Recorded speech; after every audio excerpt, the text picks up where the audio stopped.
Mesdames et messieurs, bonjour à toutes et à tous, bienvenue dans cette nouvelle vidéo de la formation CCNA 200-301. Alors plaisir de vous retrouver dans cette nouvelle vidéo dans laquelle on va continuer sur la première partie que nous avons déjà vue ensemble dans la vidéo précédente par rapport au script Python. Très bien. Alors, dans cette vidéo, on va entamer donc le deuxième concept pour lequel on fait de l'automatisation. C'est plus de la partie export information, vérification et pour le backup. Très bien. Alors, commençons par le premier exemple qui est primordial, c'est le backup. Aujourd'hui, vous savez très bien, le backup ou bien un système de backup au niveau d'une entreprise, donc c'est indispensable est primordial. Pourquoi? Parce que le jour que vous aurez une erreur humaine, je prends juste un exemple, le jour que vous aurez donc une erreur humaine, par exemple, il y a quelqu'un qui avait écrasé donc la configuration, vous n'avez pas en fait le choix. Donc le choix que vous aurez, c'est justement revenir sur le backup qui a été pris soit la veille ou bien 2 jours ou bien 3 jours avant la cata. Donc c'est-à-dire la catastrophique. Ok. Alors, euh, par contre, il y a des autres trucs qui peuvent arriver, donc on va négliger pour l'instant donc l'erreur humaine, mais tout ce qui concerne donc les remplacements d'équipements, ce qu'on appelle en fait dans le langage informatique les RMA, ou bien en anglais, c'est-à-dire Return Merchandise Authorization. Ok? RMA, ça peut arriver, ça arrive pas très souvent, mais ça peut arriver. C'est-à-dire, c'est que vous avez un équipement qui marchait très bien. À un moment donné, donc il a eu une coupure électrique au niveau de votre data center. Il peut plus démarrer. Donc dans ce cas-là, vous allez lancer le RMA. Si vous n'avez pas de backup, bah, il y aura un problème. Parce que là, vous pouvez pas rester votre configuration parce que l'autre équipement, c'est bon. Donc il est HS, donc il est hors service, donc il est mort. Ok. Alors, parmi les codes que je vais montrer ici, c'est les codes en fait pour faire ou bien les scripts pour faire le backup. Par exemple là, j'ai déjà préparé pour vous donc ce code-là. Donc au niveau de ce code, donc il va faire ou bien il va se référencer au niveau d'un fichier Excel. Donc un fichier Excel qui contient donc l'IP donc l'IP de chaque équipement, et puis en fait le login et le password, donc le login et le password donc, pour accéder au niveau de l'équipement. Donc ici j'utilise Hassan Hassan, donc c'est mon prénom. Bon, c'est plus simple, hein, je vous cache pas. Et puis le nom d'équipement, par exemple là, le premier équipement, donc 192, 168, le 1, 192, ça je l'ai appelé routeur Paris. Et puis le 1.105, c'est le routeur Casa. Et puis le 1, 101, c'est routeur MTL, ça veut dire c'est pour Montréal. Ok. Après, ici, le type Cisco iOS, c'est un élément sur lequel on va se baser pour récupérer le type pour le module NetMiko. Ok. Très très bien. Ok. Alors maintenant, on va lancer notre backup. Donc c'est en fait, on va lancer donc notre code. Hop. Donc je ferai donc run code. Et puis il me dit backup device router Paris, donc fin, backup device router case, fin, et puis en fait backup device router Montréal, fin. Alors comme vous pouvez constater, c'est que j'ai ici 3 fichiers qui ont été rajoutés et que ce backup a été fait sur les 3 équipements d'une manière très intelligente, c'est-à-dire c'est que voilà, donc de manière très intelligente et rapide. C'est-à-dire, de manière très intelligente, c'est qu'il m'a mis les noms de mes routeurs, il m'a mis le nom backup, et puis en fait, il m'a mis l'heure exacte lorsqu'il a fait le backup. Donc ici, c'est 2020, pardon, c'est 2021, donc le 20 janvier 2021 à 23h. À 23h. Ok.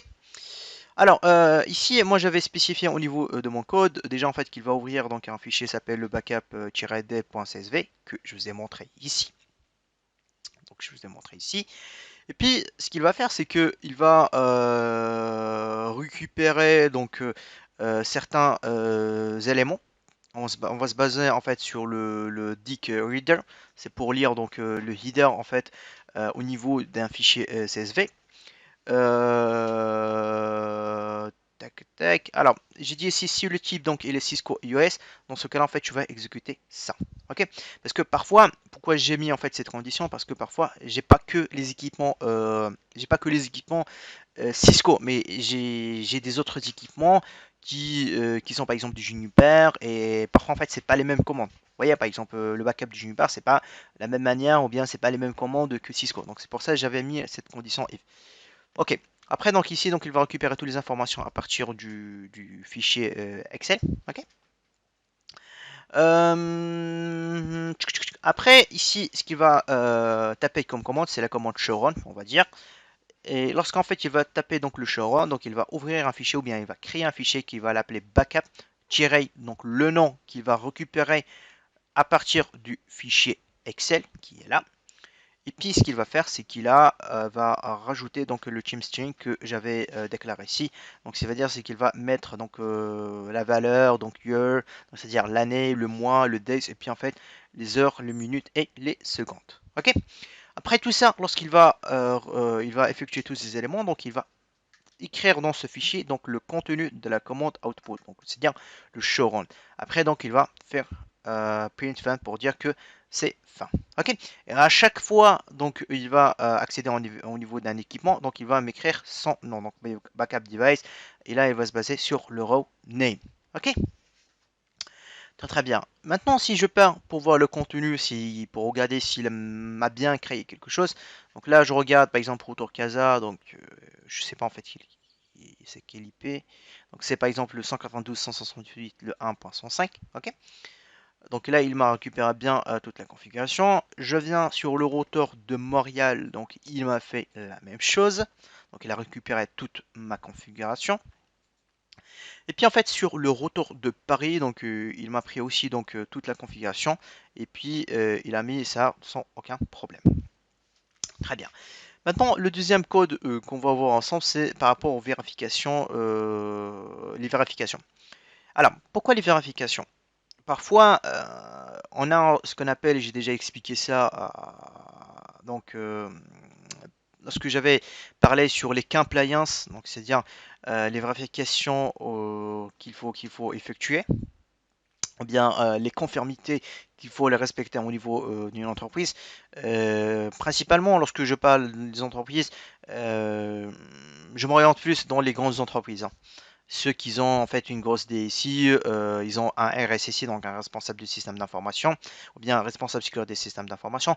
Parfois, les équipes de RSSI ou bien les équipes de CISO, il implique ou bien il oblige une certaine compliance à respecter, c'est-à-dire une certaine conformité. Parmi ces conformités, c'est que tous les équipements qui sont au data center, ou bien qui sont dans votre architecture et dans votre design, il faut que soient accessibles en SSH. Parfois, ça arrive hein, donc qu'il y a des vieux équipements que vous avez oublié de configurer le SSH, ils sont toujours accessibles donc en telnet. Dans ce cas-là, ça respecte pas la conformité, donc c'est-à-dire ça respecte pas le compliance, parce que conformité c'est compliance en anglais pour vous dire. Ok. Donc, ça peut nous arriver des demandes des équipes RSI pour faire ce type de vérification. Bon, je ferai en fait une petite vérification comme ça. Hop. Par exemple là, cet équipement, donc là, il va vérifier donc si les équipements en fait ils sont accessibles en SSH ou bien en Telnet. Donc là, je vais activer mon code. Hop, là il me dit qu'il est connecté sur le 192.168, le 1.190. Donc il me dit la connexion SSH est OK. Et puis en fait il s'était connecté sur le 192.168, le 1.105. Il me dit connexion SSH est OK. Et puis en fait il s'était connecté sur le 192.168, le 1.101. Donc là il me dit le SSH is OK. Ce que je vais faire, c'est que je vais rajouter un autre équipement et là où je vais configurer le telnet et pour voir en fait ce qu'il va me répondre. Alors, donc voilà, j'ai rajouté donc un nouveau équipement, donc je l'ai nommé donc le routeur R4. Après, donc dans la vidéo précédente, on avait que trois équipements. Donc ici, j'ai rajouté donc un nouveau équipement. Alors je l'ai configuré, donc configuration très simple. Donc j'ai donné l'adresse IP comme d'hab. J'ai créé un username avec un privilège 15 avec le password donc qui est le même. Et puis ici dans le LAN invité, donc j'ai appliqué donc le login local et puis en fait un transport input telnet. Ok. Alors je vais juste tester s'il est accessible donc en SSH. Très bien. Ok. Hop là, et puis je vais faire ici telnet. Ici je vais spécifier donc voilà, ça là. Donc là, il me répond c'est Hassan. Et puis en fait, si c'est Hassan. Très bien. Donc là, il est accessible en telnet. Parfait. Je vais essayer en SSH. Donc 115. 15. Si je mets ici, donc specific username, donc là je mettrai Hassan. Donc là, comme vous pouvez constater, il ne me répond pas. Je vais essayer de faire un restart, il ne marche pas. Très bien. Alors, ce que je vais faire maintenant, c'est que je vais rajouter donc cet équipement au niveau de ma base, donc sur laquelle, ou bien en fait, c'est ma référence pour se connecter aux équipements. Donc ici, je mettrai 192.168 le 1.115. Très bien. Maintenant, après que j'ai fait ça, donc je vais tester. Alors, je ferai un run code comme ça. Je me dis SSH. Hop.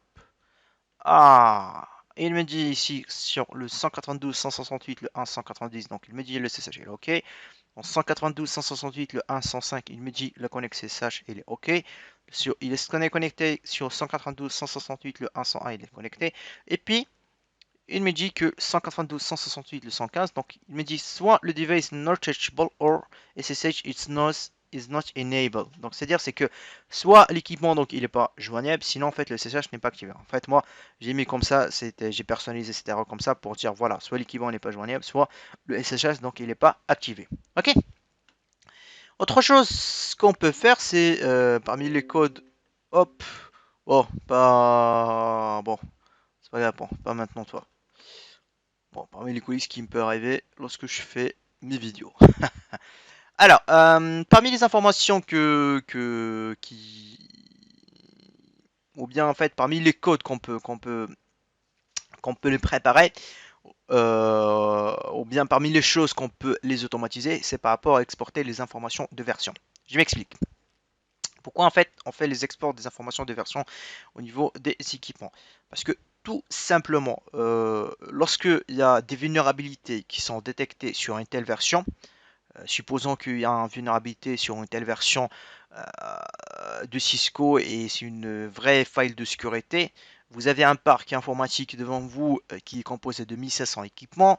Je vous cache pas, ça crée le panique derrière, donc dans les équipes CISO, RSSI, et là, il vous tombe dessus et elle vous dit, ouais, mais il faut trouver, et bien, il faut me faire un export, ou bien, il faut me donner toutes les versions des équipements Cisco qui sont dans mon parc pour que je puisse en fait déduire l'impact et le risque. Oh.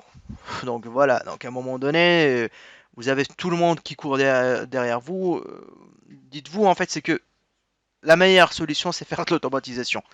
Donc, parmi ces choses-là, c'est que là, je vais me connecter, par exemple, sur un équipement. Donc ici, donc je vais récupérer donc la version, donc en utilisant le TX FSM. Et puis en fait, maintenant, ce que je vais faire, c'est que je vais exécuter ça. Hop, run code. Là, il va me dire quoi? Alors, il me dit que l'équipement R2, donc il est en version 15.2 4.55. Et puis en fait, l'équipement R3 en version 15.2 RS5 et puis en fait l'équipement R1 dès qu'il est en version 15.2 RS5. Donc c'est-à-dire c'est que vous avez fait donc l'export des versions voilà dans 30 secondes. Donc c'est-à-dire c'était connecté au niveau de chaque équipement et puis en fait il a récupéré donc les versions. Ok. Alors pour ces codes là vous allez les trouver au niveau du GitHub de Manelka et son partenaire UATS donc sur le GitHub. Donc là, je vous mettrai le lien si vous avez besoin de lire et exécuter ces codes-là. Ok. Alors, dites-vous, c'est que tous ces codes-là, sont des codes en fait qui ont été écrits par moi-même, qui ont été rédigés par moi-même, donc en se basant sur pas mal des éléments, donc notamment on a fait beaucoup des efforts pour les rédiger.